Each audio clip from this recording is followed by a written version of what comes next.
Todos, Feliz Natal para todos. Que Jesus possa nascer no nosso coração todos os dias. Amém? Então hoje é uma data especial, não poderia falar de outra coisa. E eu decidi falar sobre o Natal, qual a importância dele na nossa vida. Quando chega a época do Natal, muitas pessoas ficam animadas pelos presentes, por esse clima natalino. E muitas pessoas gostam de presentes, gostam de presentear uns aos outros. Mas eu queria fazer uma pergunta para começar, só mãe colocar aqui. Uma pergunta relacionada a presentes. Nós costumamos presentear uns aos outros, nossos amigos. Mas o que é que aconteceria? Qual seria a sua reação se você recebesse presentes? Se recebesse presente de um estranho, de uma pessoa desconhecida?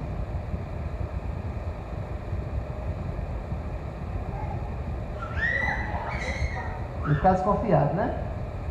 Muita gente tem que ficar desconfiado. Acho que todo mundo aqui já viu aqueles vídeos na internet que chega uma pessoa dizendo assim: R$2 ou um presente misterioso. Quem já viu esses vídeos? Pois é. Muitas pessoas iam ficar desconfiadas, né? Se recebesse presentes de um estranho. Pois é. Uma pessoa, um publicitário, ele decidiu, no aniversário dele de 30 anos, comemorar de uma forma diferente, de uma forma inusitada. Ele decidiu reunir 30 presentes das coisas dele, de roupas, brinquedos quando ele era criança, um skate e um vale massagem de 30 minutos. Ele decidiu juntar esses presentes ele colocou numa caixa de presentes, deixou tudo bem bonitinho e decidiu doar para 30 desconhecidos que ele encontrasse na rua. Então ele decidiu fazer essa experiência para ver a reação das pessoas. E aí gravaram isso, colocaram na internet e ficou viral essa experiência dele. E ele gostou muito e se sentiu muito gratificado com essa experiência de dar 30 presentes para 30 desconhecidos. E eu queria falar com vocês também de dois presentes bem famosos da história. O primeiro deles foi Nabucodonosor, que fez um presente para a mulher dele. A mulher dele fazer aniversário e ele decidiu dar um presente a ela diferente. Ele mandou construir para ela uma obra arquitetônica chamada Jardim Suspenso da Babilônia. Em cada andar dessa construção tinha jardins, tinha um bosque, um pomar, tudo feito exclusivamente para ela. Era o presente de aniversário de Nabucodonosor para a mulher dele. Olha aí, que tal um presente desse? Você receber uma das 7 maravilhas do mundo. E esse presente dele se tornou uma das 7 maravilhas do mundo antigo. Olha aí. Agora o outro presente. O outro presente bem conhecido da história. Só o outro presente bem conhecido, que não é um presente muito legal, é o cavalo de Troia. Quem é que já ouviu a história do cavalo de Troia? Pois é. Para quem não conhece a história, os gregos estavam lutando contra Troia, passaram 10 anos lutando e não conseguiram derrotar Troia. Aí o que foi que eles pensaram? Vamos embora, vamos pegar os navios, vamos embora daqui e vamos deixar esse cavalo para trás. E vamos deixar alguns soldados dentro do cavalo. E aí os troianos foram no dia seguinte procurar os gregos tinham que ir embora e deixar só o cavalo para trás. Aí eles pensaram, então foi um presente que eles deixaram para a gente, né? Um presente para agradar os deuses. Vamos levar para dentro da cidade, vamos fazer uma festa. E aí os troianos trouxeram o cavalo para dentro da cidade, fizeram uma festa, caíram na bebedeira e todo mundo caiu na ressaca. E de noite, lá para meia-noite, os soldados que estavam dentro do cavalo saíram do cavalo, abriram os portões e os gregos entraram e tomaram Troia. Pois é, o cavalo era de madeira. E foi daí que surgiu a expressão presente de grego. É um presente de mau gosto, é um presente de má vontade. Pois é, esses são dois presentes, assim, duas histórias de presentes bastante conhecidas da história. Mas hoje eu queria trazer para vocês a história do maior presente de todos. Vamos ver? Vou passar. O maior presente está aí no livro de Isaías, capítulo 9, versículo 6. Isaías, capítulo 9, versículo 6. Estamos lendo Isaías, né? Já passamos por esse capítulo.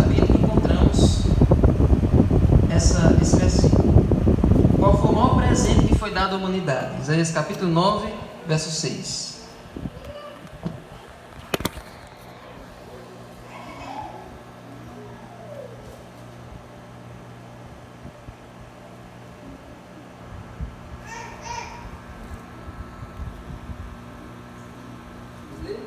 Diz assim: porque um menino nos nasceu, um filho se nos deu, o governo está sobre os seus ombros. O seu nome será Maravilhoso Conselheiro, Deus Forte, Pai da Eternidade e Príncipe da Paz. Amém. Então, o maior presente que foi dado à humanidade foi o próprio Jesus. Deus deu Jesus de presente para todos nós, para a humanidade. Ele é o maior presente. E olha, uma vez um pensador cristão, pensando em Jesus como presente, ele analisou aquele verso de João 3,16. E quando ele analisou esse verso, ele descobriu a grandeza desse presente, analisando cada parte desse verso. E quando a gente analisa cada partezinha do verso de João 3,16, a gente vê o quão grande, o quão precioso foi esse presente que Deus deu para nós. Então, olha, vamos só dar uma olhadinha aqui no texto de João 3,16. Pode passar. Em João 3,16 diz assim: porque Deus, ele é o maior ser. Ele amou, que é o maior dom de todos, ao mundo, que é onde tem a maior extensão do pecado, de tal maneira, ou seja, a maior forma de amor, e que deu, que é o maior gesto, o seu Filho único, que é o maior presente, para que todo que nele crê, ou seja, o maior número de pessoas, não pereça, que é o maior castigo, mas tenha vida eterna, que é a maior recompensa. Amém? Então, com isso, nós temos uma dimensão do quão grande foi esse presente, do quão precioso foi essa dádiva que Deus deu à humanidade. Deus, que é o maior ser, ele amou. Nós sabemos que de todos os dons, o maior dom é o amor, e Deus é o próprio amor.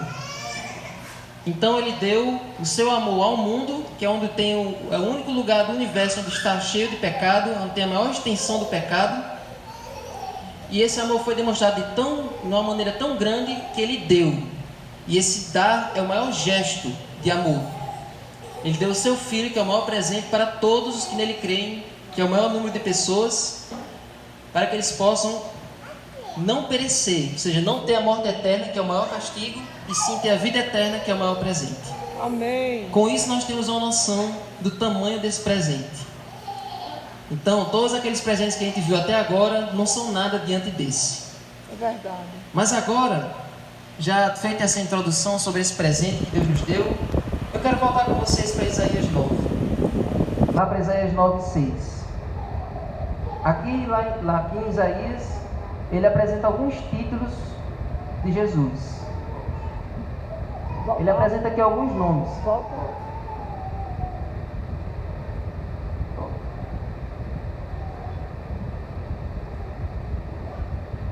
Em Isaías 9:6 tem 4 títulos de Jesus, mas eu quero chamar a atenção do último. Não, vai para aí.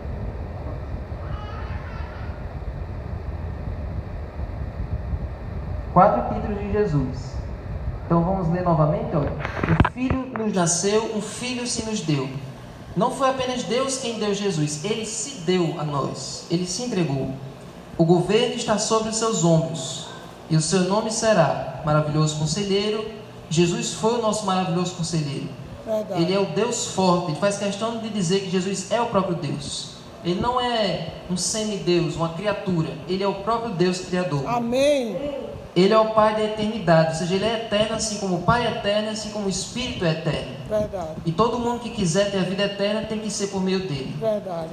Mas o 4º título diz que ele é o Príncipe da Paz.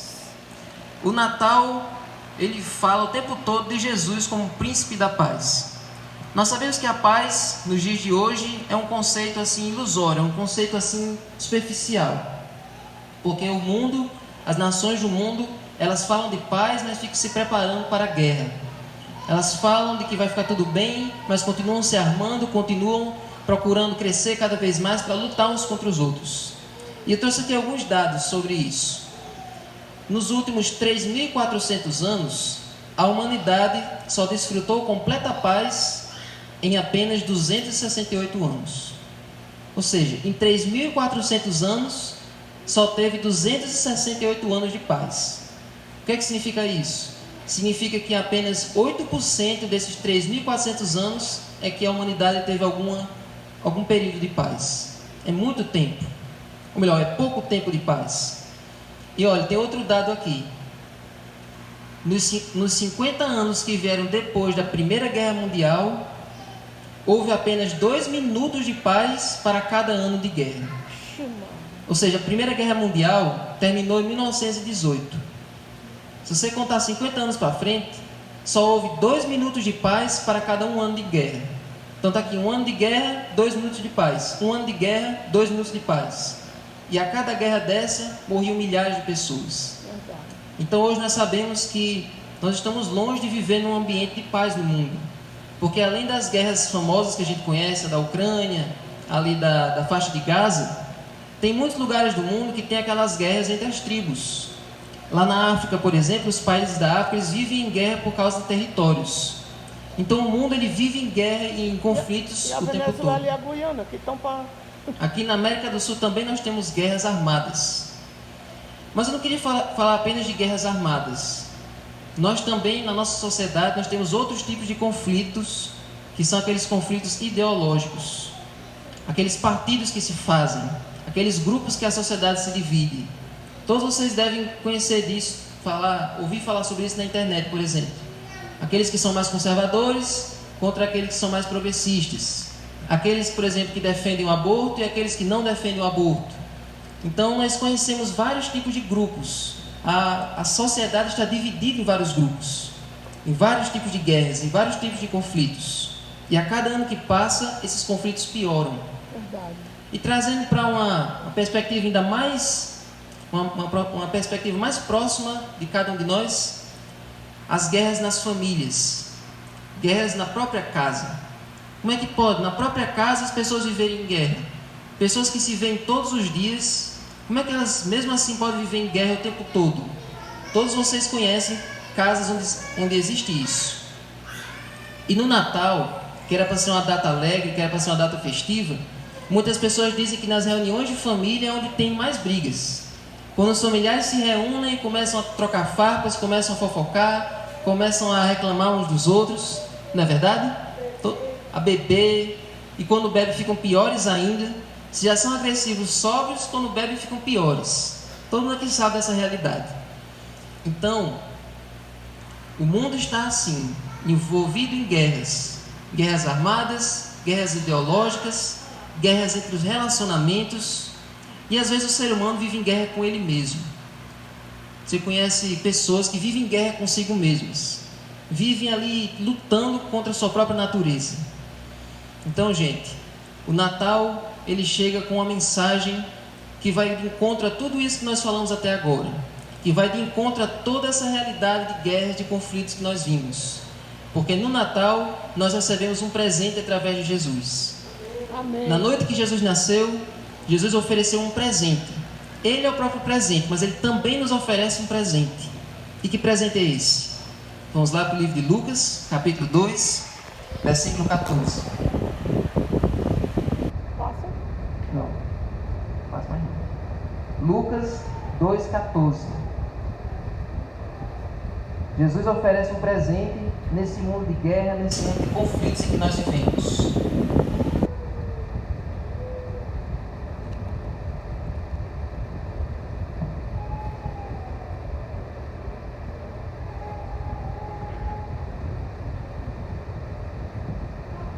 Amém? Amém. Verso 13 diz assim: E de repente apareceu com o anjo uma multidão do exército celestial, louvando a Deus e dizendo: Glória a Deus nas maiores alturas e paz na terra entre os homens, a quem Ele quer bem. Amém. Amém? Glória a Deus. Isso parece algo difícil de imaginar, não é? Mas Jesus promete, na noite do seu nascimento, Ele promete trazer paz à terra. Ele promete trazer paz na terra entre os homens. Essa é a profecia, essa é a promessa dele. E Jesus, ele veio como um agente da paz, para fazer o ser humano ter paz interior, ter paz com ele mesmo, paz com as outras pessoas, paz com Deus Ou seja, tem muitas pessoas que não têm uma relação boa com Deus, acham que Deus abandonou elas. Jesus veio para fazer o ser humano ter paz com Deus de novo. Amém. E um dia, quando Ele destruir os reinos do mundo e começar a eternidade, Ele promete trazer a paz eterna. Amém. Glória a Deus. Então, Jesus veio como o príncipe da paz. Uma paz interna, uma paz externa e uma paz eterna. Para todos nós. Então, é isso que Jesus promete fazer hoje. E é isso que Ele vinha fazendo enquanto Ele estava aqui na terra. Jesus nasceu, Jesus cresceu, começou seu ministério e sempre com esse lema, sempre com essa missão de levar a paz. Acontece que as pessoas da época de Jesus não queriam a paz. Sabiam disso? E às vezes nós também não queremos paz. Tem gente que gosta e vive com sede de conflitos, vive com sede de querer guerra, de querer confusão. E no tempo de Jesus as pessoas queriam confusão mais do que nunca. Todo mundo queria que o Messias viesse para trazer confusão, para trazer guerra, para trazer sangue, para trazer conflitos. Esse era o desejo de todo mundo. E aí Jesus chega com essa mensagem de paz, com essa mensagem de uma coisa diferente, e começa a chocar as pessoas, começa a surpreender as pessoas. Como é que ele chega com uma mensagem tão diferente do que a gente esperava? E ali todo mundo esperava que Jesus fosse fazer alguma revolta contra Roma, e não foi o que aconteceu. Em nenhum momento do seu ministério, Jesus incitou alguma revolta, alguma rebelião contra o Império Romano. E por que Jesus não fez isso? Porque o reino de Deus, ele é colocado na humanidade pelo Espírito Santo. Ele é colocado em cada um de nós pela ação do Espírito Santo, e não por violência, não por força. Amém? Amém. Lá nos profetas diz que não por força nem por violência, mas pelo meu Espírito. Então por isso que Jesus não defendia nenhum confronto, não defendia nenhuma rebelião, nenhuma revolta armada, porque apenas o Espírito Santo pode trabalhar para mudar os corações das pessoas. E isso as pessoas da época não entendiam, e achavam que Jesus ele ficava se isolando dos problemas da sociedade e não queria trabalhar na salvação, na libertação do povo de Israel. Mas quando a gente vê as histórias do ministério de Jesus, a gente vê que Jesus ele não foi indiferente às injustiças sociais da época. Por exemplo, quando você vê as curas que ele fez no sábado, quando você vê a conversa com a mulher samaritana, que além de ser mulher, que era um gênero que era desprezado na época, ainda era samaritana, era estrangeira, Jesus conversou e curou a vida dela.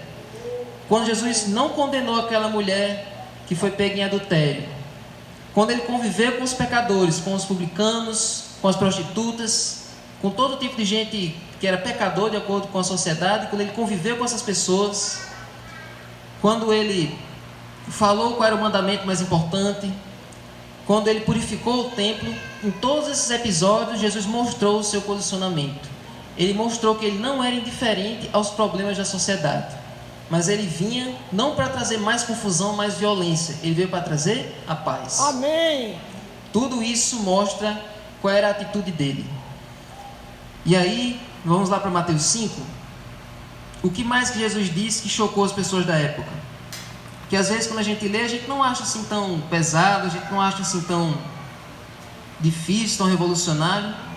Mas para as pessoas que estavam ouvindo, foi algo assim, foi a coisa mais absurda que ele falou. Mateus 5,44.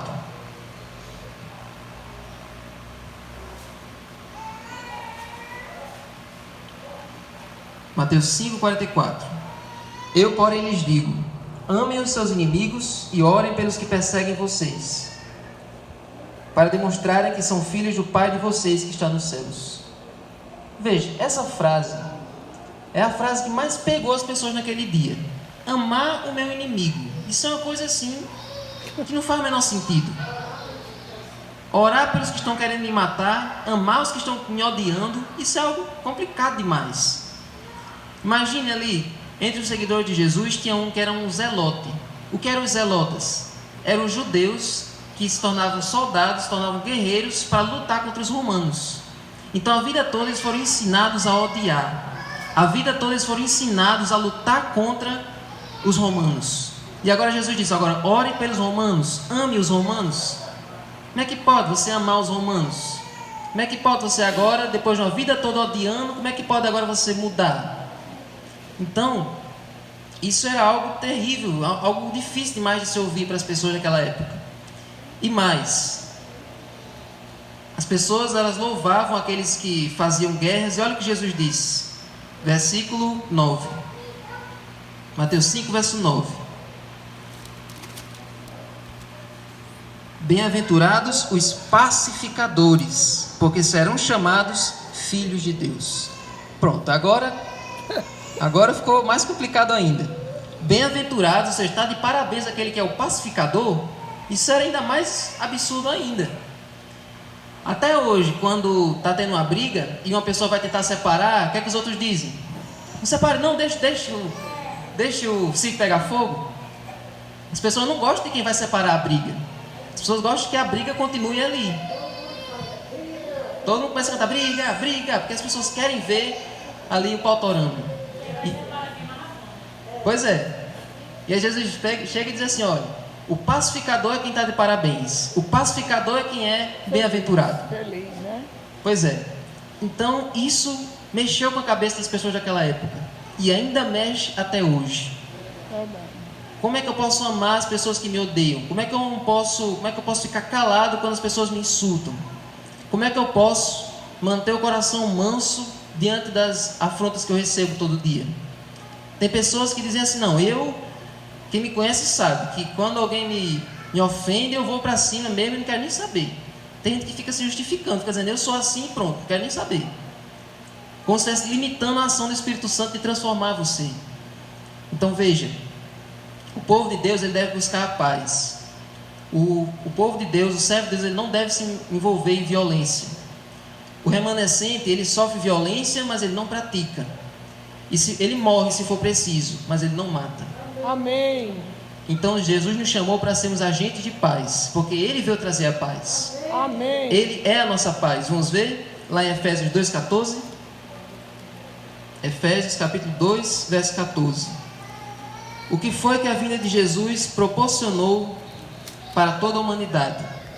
Efésios, lá no meio das cartinhas, tem dizendo por que nós devemos ser agentes de paz nos dias de hoje. Efésios 2,14. Por que? O que foi que Jesus fez? Porque Ele é a nossa paz. Amém? Ele é o príncipe da paz. Ele é a nossa paz. De dois povos Ele fez um só, e na sua carne derrubou a parede de separação que estava no meio, a inimizade. Em Cristo todos nós somos um. Amém. Em Cristo nós não podemos nos achar melhores do que os outros. Em Cristo nós não podemos continuar de mal uns com os outros. Verdade. Porque Ele é a nossa paz. E o cristão, como ele é um representante de Cristo, ele também deve viver em paz. Verdade. Um cristão que vive em guerra, ele não é cristão. Ele não pode dizer que gosta de Jesus, que ama Jesus ou que serve a Jesus. O cristão, ele não pode ficar de mal, ele não pode guardar rancor, ele não pode criar guerra, ele não pode gostar de conflitos. Verdade. Pois Ele é a nossa paz. Amém. Jesus veio para que os separados fossem unidos e para que os inimigos se tornassem amigos. Amém. E mais, a humanidade vivia separada do Pai, achando que Deus tinha nos abandonado. Jesus veio para fechar esse abismo e nos reconectar com Ele, Oh, glória. nos reconectar com o Pai. Louvado Vamos seja o nome ver do Senhor. Romanos 5:1. Voltando para a esquerda, primeira carta do Novo Testamento, Romanos capítulo 5, versículo 1. Além dele fazer a paz nos relacionamentos, o que é que Jesus faz mais? Romanos 5, capítulo 5, versículo 1. Justificados, pois, mediante a fé, temos paz com Deus. Por meio de quem?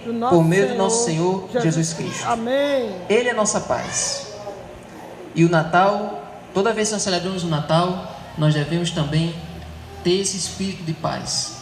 O espírito natalino não é só uma nostalgia de quando a gente era criança, não é só olhar para as luzes coloridas ou para a árvore de Natal e lembrar de alguma coisa boa. Não é só lembranças boas, não é só saudade, não é só nostalgia. O espírito do Natal é o espírito da paz que Ele quer que a gente cultive. Verdade. Então sempre que a gente comemorasse o Natal é para a gente ter esse espírito. Não é para ter conflito no Natal e nem em nenhum outro dia. O espírito natalino não deve ser só hoje, mas sim todos os dias. Verdade. E eu quero contar para vocês uma história de uma vez que o Natal foi comemorado nas circunstâncias mais nada a ver possível. O Natal foi comemorado da maneira mais correta, na situação mais errada. Vamos ver quando foi que isso aconteceu? Passa para o slide. Eu falei no começo da Primeira Guerra Mundial. Essa guerra, ela foi uma guerra assim... Passa para passar. Essa guerra foi uma guerra diferente, por quê? Porque até então, todas as guerras, elas tinham um conflito corpo a corpo. Os soldados iam com as espadas e lutavam uns com os outros, ali no murro, no bufete, ali nos golpes. Então, da Primeira Guerra Mundial para frente até hoje, houve uma mudança drástica. Porque começaram a entrar as bombas, começaram a entrar as metralhadoras, começaram a entrar aquelas armas poderosas. Então não tinha mais como os soldados se enfrentarem fisicamente. Corpo a corpo, né? Pois é. Então como é que funcionava a Primeira Guerra Mundial? Os exércitos, eles faziam trincheiras. Quando a gente ouve falar que a pessoa vive numa trincheira, vem dessa época aqui. O que é uma trincheira? É um buraco, uma vala no chão, que tinha esses cômodos, que eram onde os soldados eles ficavam ali abrigados, de uma maneira bem rústica, de uma maneira bem ruim. E ali eles ficavam expostos ao frio no inverno, ao calor no verão. E por cima passavam os tanques de guerra, e era onde eles colocavam só a cabecinha assim por cima da vala para atirar nos que estavam numa trincheira do outro lado. Então eles passavam muito tempo nessa guerra, só nessas trincheiras. E às vezes a comida acabava, eles ficavam ali morrendo de fome. E para piorar, de uma certa altura da guerra para frente, alguns soldados alemães começaram a usar gás. Um gás tóxico, um gás que eles jogavam na trincheira do inimigo, e quando soltava aquele gás, todo mundo morria ali asfixiado, todo mundo morria ali inalando aquele gás. Então, você deve imaginar que era uma coisa terrível. Você ir para a guerra e saber que você provavelmente não ia voltar. Não tinha chance de você voltar. E se voltasse, voltava traumatizado, voltava ferido, voltava todo, né? Todo diferente de como você foi. Sequelado. Todo sequelado. E aí chegou o Natal de 1915. A guerra começou em 1914 e terminou em 1918. E aí chegou na véspera do Natal, na noite do Natal de 1915. Os soldados já estavam há muitos dias já desesperados, já estavam muitos dias já desgastados da batalha. E tinha tido um cessar-fogo, ninguém estava atirando dos dois lados, estava todo mundo cansado. Até que eram os americanos contra os alemães. Até que do lado dos alemães começou a se escutar uma música. Os alemães estavam cantando para os americanos. E eles começaram a cantar Noite Feliz, Noite Feliz. E lá do outro lado, os americanos começaram a cantar respondendo a música, na língua deles. Os alemães cantavam essa música em alemão, os americanos cantavam em inglês. E aí começaram a cantar juntos. Os alemães e os americanos começaram a cantar a mesma música em línguas diferentes. E quando eles cantaram a música toda, aquela música do Natal, aí eles começaram a gritar uns para os outros: olha, vamos fazer uma trégua aqui. Aí eles pegaram a tesoura e começaram a cortar o arame farpado que dividia as duas trincheiras. E os soldados eles saíram da trincheira e ficaram ali no meio, que era chamada Terra de Ninguém, que era um campo aberto que tinha entre as duas trincheiras. Os dois exércitos eles se encontraram. E o que foi que eles fizeram? Eles começaram a se abraçar, começaram a chorar. E uns viam como os outros estavam miseráveis, quanto os outros estavam ali na mesma condição que eles. Ou seja, não era só nós que estávamos sofrendo, eles também estavam sofrendo, atacando a gente. E ali naquela trégua, eles começaram a trocar presentes, alguns começaram a trocar a roupa uns dos outros. O americano colocava o chapéu o capacete dos alemães, e eles começavam a rir um do outro, vestindo a roupa assim, as roupas trocadas. Começaram a trocar presentes, e aí eles começaram a sepultar os mortos ali naquele campo que era chamado a Terra de Ninguém. Começaram a sepultar os mortos ali, os padres começaram a fazer ali a cerimônia, e ali os alemães e os americanos celebraram a ceia, uma santa ceia, ali no meio da trincheira. E eles começaram a contar piadas, começaram a fazer brincadeiras, e até organizaram uma partida de futebol entre os dois exércitos. Organizaram ali uma partida entre os dois inimigos. Então ali foi um momento assim mágico. Ninguém imaginou que uma coisa dessa pudesse acontecer. Então, todo aquele conflito, nunca tinha tido uma trégua tão significativa, tão poderosa quanto essa. E foi justo na noite do Natal. Então, ali naquela noite, foi uma noite inesquecível. Pois é. E ali, quando o dia estava amanhecendo, os generais já não estavam gostando mais daquilo, eles estavam achando que aquilo já estava passando do ponto. Aí teve um general americano que atirou num soldado alemão. Aí voltou a guerra, voltou todo mundo para sua trincheira. Mas cadê que agora eles tinham coragem de atirar uns nos outros? Pois é, eles voltaram para as trincheiras, mas não tiveram mais coragem de atirar nos inimigos. Os americanos ficavam lá, não, a gente não vai atirar neles. Os alemães também não vai atirar neles. A gente passou a noite todinha brincando, a gente passou a noite todinha socializando, não vamos mais atirar. E a guerra parou ali, a batalha parou ali. E quando os superiores perceberam que naquele lugar não tinha mais guerra, aí eles mandaram trocar as tropas, porque aquele pessoal ali já era amigo e não ia fazer luta mais, não ia brigar mais. Mas você vê, foi na noite do Natal que reinou a paz. Foi na noite do Natal que rolou aquela trégua, que teve aquele momento ali de amizade, que teve aquele momento ali de companheirismo. Então, gente, o Natal, ele precisa ser comemorado assim. Que nós possamos deixar de lado todo egoísmo, possamos deixar de lado todas as diferenças, e que no Natal não possa haver guerra. Amém. Que no Natal não possa haver conflitos. Amém. E que esse espírito do Natal, que nós sempre dizemos que é Jesus nascendo no nosso coração, que possa haver todos os dias. Amém. Que isso que aconteceu com esses soldados possa acontecer nas nossas famílias, possa acontecer nos nossos relacionamentos. Amém? Seja, Senhor. Que essa noite possa ser uma noite de paz, assim como foi aquela noite. Vamos ficar de pé? Vamos cantar essa música. A mesma música que eles cantaram naquela noite, e que por causa dessa música reinou a união e reinou ali o companheirismo.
que estamos, Senhor, nessa noite, celebrando aquele acontecimento. E assim como Davi disse, Senhor, nós não sabemos a data, mas nós sabemos a importância. Nós sabemos a essência do Natal. Que hoje, Senhor, não seja apenas como aquelas comemorações que nós fazíamos antes, que nós possamos decidir, fazer uma escolha de cultivarmos a paz no nosso coração e com os nossos semelhantes. Amém. Que aquele Espírito que reinou naquela noite, que fez parar uma guerra, que criou amizades e que semeou a paz, que esse Espírito possa estar no nosso coração, que nós possamos ter ele todos os dias, que nós possamos lembrar do exemplo que o Senhor nos deixou e de sermos agentes de paz nesse mundo de guerra. Esteja nessa igreja, esteja na casa de cada um. Que hoje possa ser uma noite de paz, uma noite feliz na vida de cada um de nós. Amém. É o que te pedimos. Em nome de Jesus. Amém.